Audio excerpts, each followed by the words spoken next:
আমাদের সোলারগুলো আসলে পরিষ্কার করা উচিত, কারণ এখন আসলে প্রচুর বাতাস, তো প্রচুর বাতাসের কারণে দেখেন এইখানে একটা একদম আস্তরণ পড়ে গেছে ধুলার।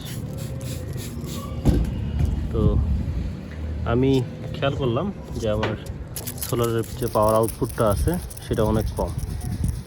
তো আমার মনে হলো যে এখানে ধুলা পড়ে গেছে, যার কারণে এই সমস্যাটা হচ্ছে। দেখেন এটা পানি দেওয়ার পরও ঠিকভাবে পরিষ্কার হচ্ছে না। যদিও এটা আমার টিনের উপরে সিঙ্গেল একটা সোলার, তো এইখানে আসলে পাইপের ব্যবস্থা নাই, আমি যার কারণে বোতলে করে পানি নিয়ে আসছি।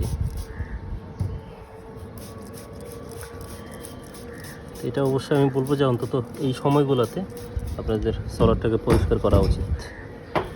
এই ভিজায় নেওয়ার পর একটু পানি দিয়ে পরিষ্কার করে দিচ্ছি, তারপরে হচ্ছে একদম বড় বোতলের পানিটাই এখানে ঢালে দিলে একদম পরিষ্কার হয়ে যাবে।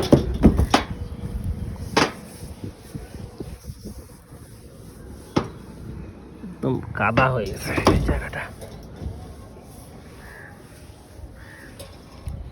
সোলার সিস্টেমগুলো যদিও এটা আসলে বড় না, এটা যদি বড় হইতো তাহলে অবশ্যই আমি হয়তো বা এটা ভালোভাবে সেট করে যাতে টেক কেয়ার করা যায় ওইভাবে রাখতাম, বাট যেহেতু বড় না তো খুব একটা আমার লাগেও না আসলে। এই যে একদম ক্লিন হয়ে গেছে।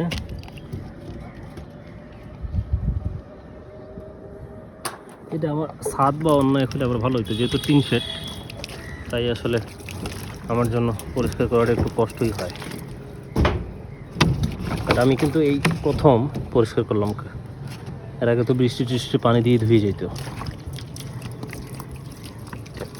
এটা হচ্ছে আপনার সানশাইনের সোলার প্যানেল ছিল, একদম ক্লিন।